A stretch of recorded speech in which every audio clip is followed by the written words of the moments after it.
I'm Dr. Sue Baker. I'm a forest conservation biologist. My job involves research into forest biodiversity. The bits of my job that I find most fulfilling is the work I do with the forest industry. I work very closely with them, and we're developing conservation practices so that we can try and get the balance right between timber production and biodiversity. Hi, I'm Marie and I'm a conservation planner. I started off being very interested in all the beasties, all the small, tiny, minute things that we take for granted. All the fungus, all the mosses, all the beetles. And I really wanted to apply that understanding to conservation science.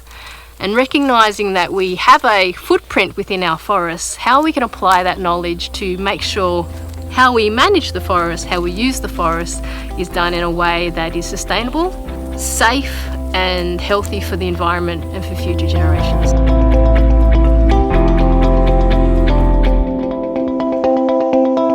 My name's Dr. Simon Grove, and I like working with creepy crawlies. I always have done. Even as a kid, I used to pick up worms as I walked around the oval, and I haven't really stopped since then. So I particularly like beetles, and the best thing about beetles is just their sheer diversity.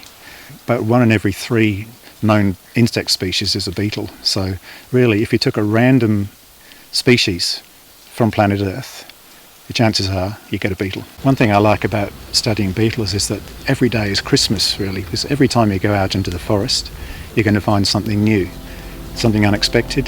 There's so many species out there that you're bound to come across something of interest that you hadn't expected to see before.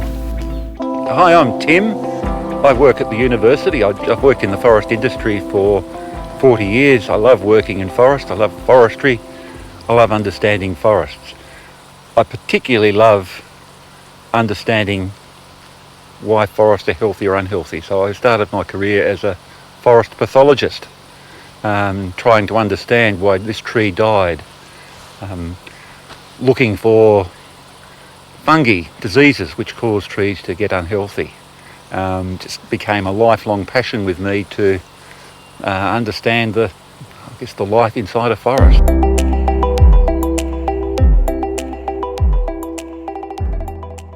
My name is Nathan Kotlareski. I'm the weird guy holding onto the tree right there like a koala or a drop bear. I don't know, I've never seen either in Tasmania. So anyway, moving on. Now, I'm a designer. I get to make cool products. I get to use wicked technologies, and I just get to make and break a whole heap of crazy things out of timber. So today I just want to show you how we get from these trees to products. Now, very quickly, trees are cut down. We can't use them in this natural form, so what we need to do is make them or change them, transform them into a product that is more useful to designers and architects. So this is a quick video to show how plywood is made. Basically, those large trees are put on a big machine, they're spun really fast, and like you would shave a pencil, that's exactly what happens to these logs.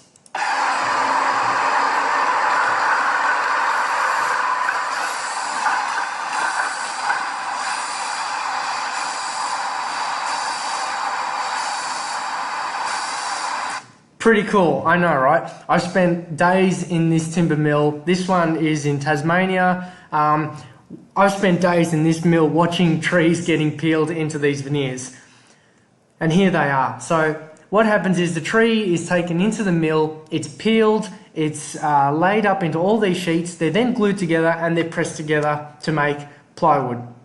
In this case it's form ply, that's why it has that black sheet on the outer surface of the plywood. Now, as designers and architects, we use this material in all sorts of different applications. Now today, you are going to make this toolbox. So what it is that I've gone and done is drawn this up. You have 4 components. You have one big side, one short side, you have a handle, and you have a base. So as a designer, I've designed this toolbox that I now want to make out of plywood for you. So if I show this product squashed, if I stood on that toolbox, it would flatten out like this. Well, maybe not, it might break, but here is the result. I now want to take this image and put that onto a sheet of ply. Now, there's a lot of magic that happens here in between getting from that toolbox to this, and there's the magic just happened. What it is that I've told the machine that if this is my sheet of ply, I want to cut these products so that I can get 10 toolboxes out of one sheet of ply.